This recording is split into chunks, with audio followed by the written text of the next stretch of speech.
අපි දැන් මේ ඉන්නේ මේ කුඹල් වල ඒ කියන්නේ කිරිබත්ගොර ඥානානන්ද හාමුදුරන් වහන්සේ ස්වාමීන් වහන්සේ විසින් නිර්මාණය කරන ලද මහා මෙවුන අවසතිය. පේන ඇති මම නම් පරිණිමතාවට මේ වගේ තරමත්ම දර්ශනීය තරමත්ම දැකුම් කළු පන්සලකට නැත්තම් මේ කුටියකට බලන්න ආවේ. ඉතින් ඔයගොල්ලන්ට මම වීඩියෝ දාලා තියෙනවා. මේ තාමත්ම ලස්සනයි. දුෂ්කර මාර්ගයක තමයි ඉන්න තියෙන්නේ. බස් එකක රුපියල් 50ක් විතර ගන්නවා පල්ලෙහා ඉඳලා.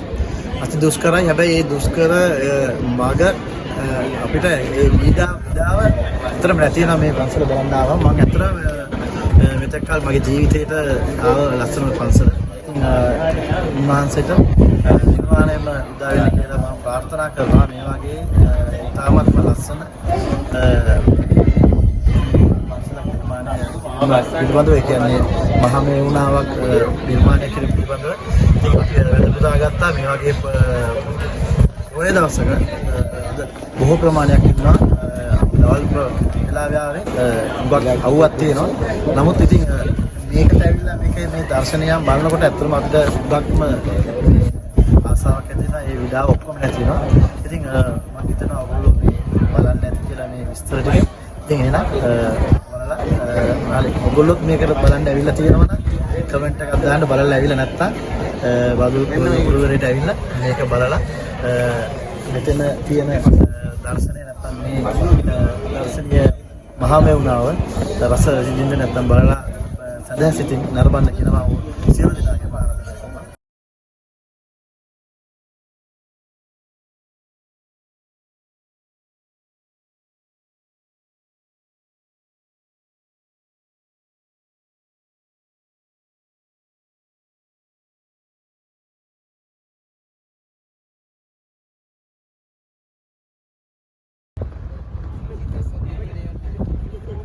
ආරාධනාව.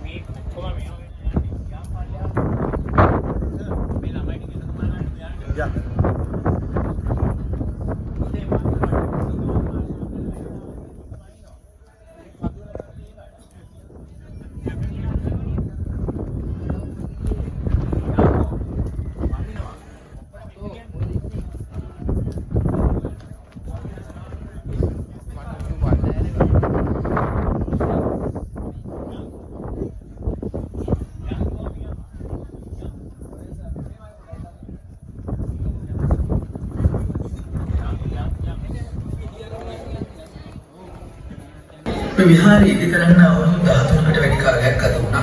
ඉතින් අද එන අයට මේක එහෙම හිතන් ගන්නත් බැහැ. නිකන් මවල වගේනේ.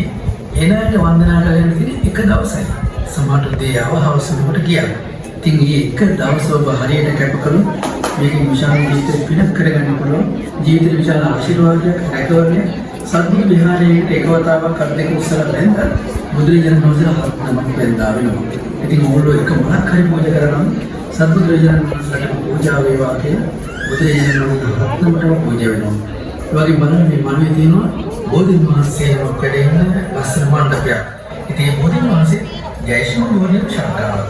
ඒ නිසා බෝධින් වහන්සේගේ අතුපත ගන්න එපා, කොල්කරන්න එපා, අනුරූපදින්න එපා. හරි අනුභව සම්පන්නයි. විහාරයේ සේම ගෞරවයෙන් බෝධින් වහන්සේ පූජා කරන්න. මේ වගේ ලස්සන පූජනීය තැන මේ කන්දක්කොඩ ඉදිකරේ පූජනීය කිරිබත්ගොඩ ඥානානන්ද අපේ ලොකු ස්වාමීන් වහන්සේ මේ විහාරයේ සම්පූර්ණ සැලසුම් කළේ උන්වහන්සේ. චිත්‍ර කැටයම් පවා උන්වහන්සේගේ නිර්මාණ. ඔබට පේන ඇති විහාරයේ ඉහළින් චෛත්‍ය 7ක් වැඩ ඉන්නවා. මේ චෛත්‍ය හතේ විශාල ධාතුන් වහන්සේලා ප්‍රමාණයක් වඩා ඉදලා තිබෙනවා. ඒ නිසා මේ විහාරය හරි ආනුභව සම්පන්නයි. මේ විහාරයට දෙවියන්ගේ ඇල්ම බැල්ම ලැබෙනවා. ඒ නිසා මේ විහාරයේ හරියම විදිහට වන්දනාමාන කරලා පිටත් වෙන අයට දෙවියන්ගේ බව ආශිර්වාදය රැකවරණය ලැබෙනවා. මේ විහාරයට ඇතුල් වෙනකොට ඔයගොල්ලන්ට හම්බෙන්නේ ලංකාවේ දෙවෙනි උසම ඔළුවස්සේ. බලන්න මේ දුරජනන වල කැටේ මේ ලංකාවේම නිර්මාණ ශිල්පීන්ගේ ශිල්පීය දක්ෂතාව. ඉතින් ඒ වගේම තමයි මේ විහාරයට ත්‍රිවිධ හමුදාව සහ පොලිසිය විශාල ශ්‍රමදායකත්වයක් ලැබුණා. ලක්ෂ සංඛ්‍යාත පිරිසක් ශ්‍රමදායකත්වයේ දුන්නා. මහමෙවුනාවේ ස්වාමීන් වහන්සේලා සහ ගිහි ජනතාව ලක්ෂ සංඛ්‍යාත පිරිසක් වැඩ කළා. දෙස් විදෙස් බොහෝ ලාංකිකයෝ විසනා ද්‍රව්‍යමය සහ මූල්‍යමය ආධාර දුන්නා. හැබැයි රාජ්‍ය ආයතනයකින් හෝ විසනා මූල්‍යමය ආධාර ලැබිලා නැහැ. ඉතින් මේ විදිහට වන්දනාමාන කරන්න එන ඔබට දැන් ශ්‍රමදානය ගඩොලක් පූජා කරගන්න බෑ. ඒ දවස්වල නම් ශ්‍රමදාන කරන මිනිස්සු ගඩොල් 18 ලක්ෂයක් පූජා කළා. ඒ සෞකර්ය තියෙන්නේ ලංකාවේ ලොකුම උළුවස්ස. මේ විහාරයේ ලස්සන දැක්කට පස්සේ මිනිස්සු ෆොටෝ ගන්නවා, වීඩියෝ කරනවා. හැබැයි විහාරය ඇතුලේ බෝධි මණ්ඩපේ ෆොටෝ ගන්න එපා, වීඩියෝ කරන්න එපා. ඒක ගැලපෙන්නේ අදවුරක් වෙනවා. වන්දනාමාන කරන අනිත් අයටත් බාධාවක්. ඒ නිසා ඔයගොල්ලෝ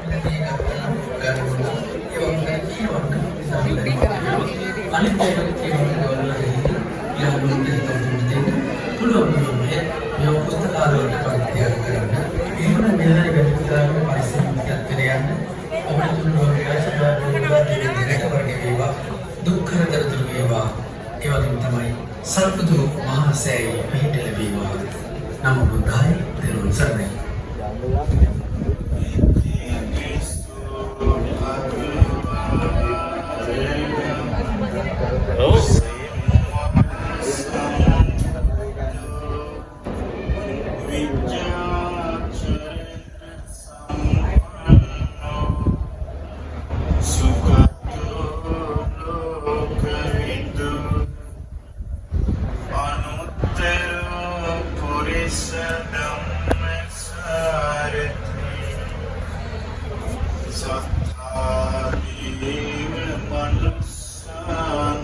අර ඇතිපෙන්නේ භාවනා කුටි තියෙන්නේ. ඉතින් ඒ පැත්තට යන්න මම බලන්නම්. එහෙම වුණොත් වලට ඉවත් වෙන්නන්න. තාමත් ලස්සනයි මේ.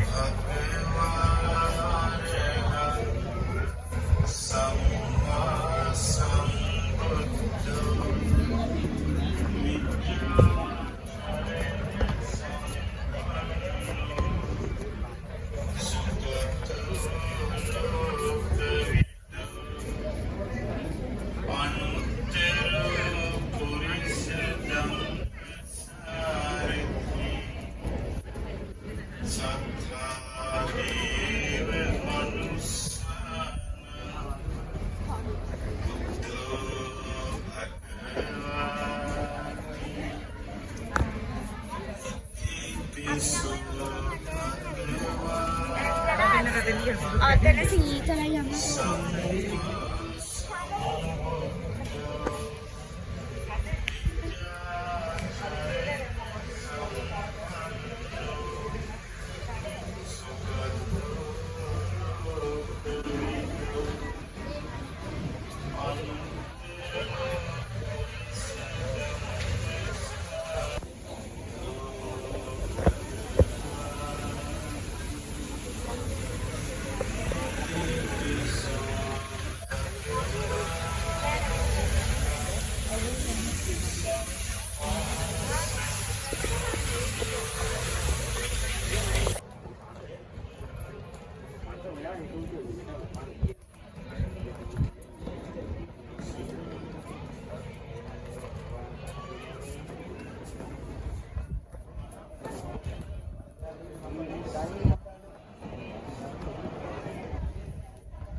ස්වාමීන් දහම් පොත් ගන්න තියෙනවා මෙතන. දහම් පොත් ප්‍රදර්ශනයක් තිබෙනවා. ඉතින් ඇත්තට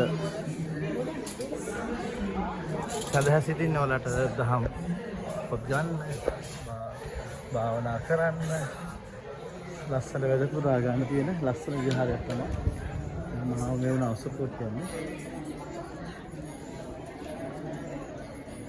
ඉතින් මේ වගේ කඳු මුදුනක ලංකාවේ තියෙන මම හිතන්නේ එකම ලස්සනම පන්සල ඉරිබත්ගොඩ ස්වාමීන් වහන්සේ තමයි මේක නිර්මාණය කරලා තියෙන්නේ. ඇත්තටම අවුරුදු 13ක කාලයක් ගිහිල්ලා තියෙනවා මේක නිර්මාණය කරන්න. සම්මා සම්බුද්ධ විජ්ජාචරණ සම්පන්නෝ සුගතෝ ලෝකවිදෝ අනුත්තරෝ පුරිස ධම්මසාරථි සත්තා දේව මනුස්සාන බුද්ධෝ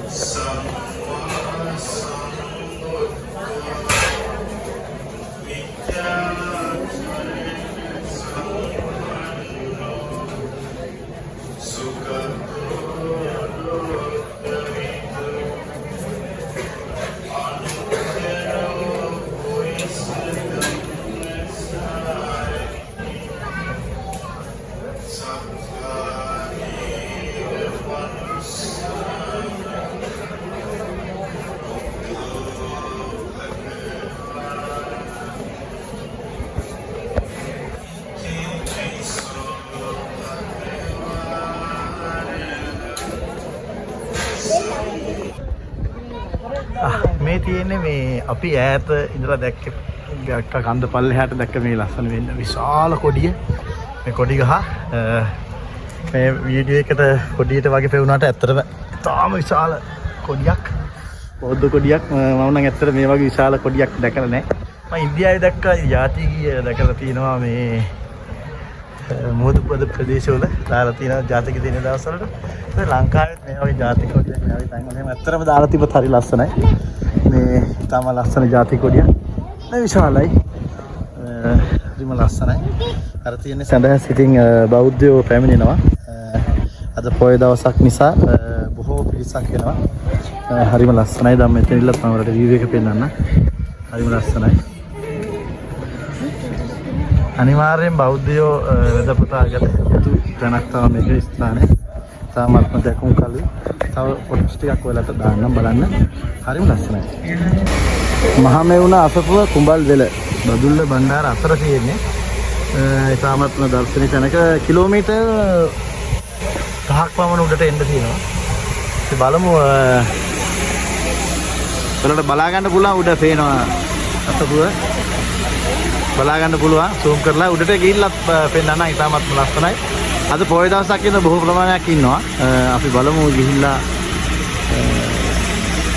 අසපුව උඩට ගිහිල්ලා මේකේ දර්ශනීය බලමු. ඉතාමත්ම ලස්සනයි. කිලෝමීටර් 5ක දුෂ්කර පාරක එන්න තියෙන්නේ. රුපියල් 50ක් විතර ගන්නවා. මම හිතන්නේ එතන හන්දියේ ඉඳලා කුඹල් වෙලා හන්දියේ ඉඳලා බස් තියෙනවා. රුපියල් 60ක් විතර ගන්න. මේ බස් එක නැගලා මේ උඩට එන්න තියෙන දුෂ්කර මාර්ගයක්. ඉතාමත්ම සුන්දර තැනක ඉතාමත් කන්දක් උඩ තියෙන්නේ. අපි එහෙනම් උඩට ගිහිල්ලා මේ විස්තර ටික බලාගමු.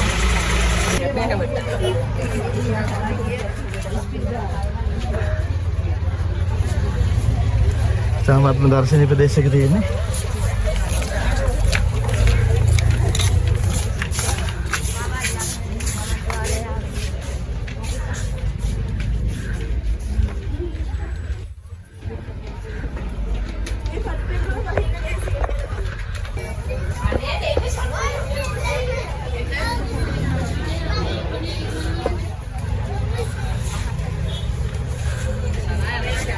හුඟක් සැරේ ඉන්නවා.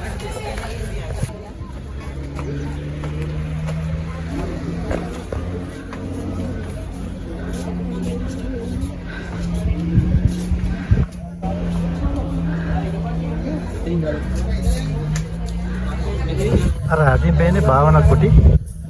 කරලා බලා ගන්න පුළුවන් භාවනා කුටි තමයි ඇතින් තියෙන්නේ.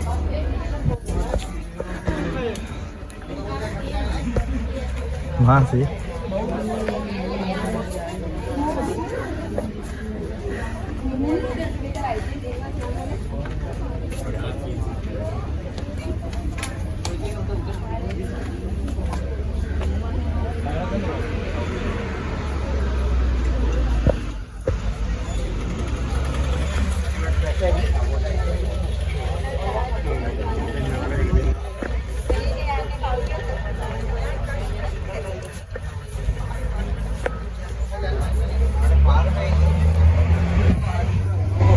ये परमात्मा दर्शनीय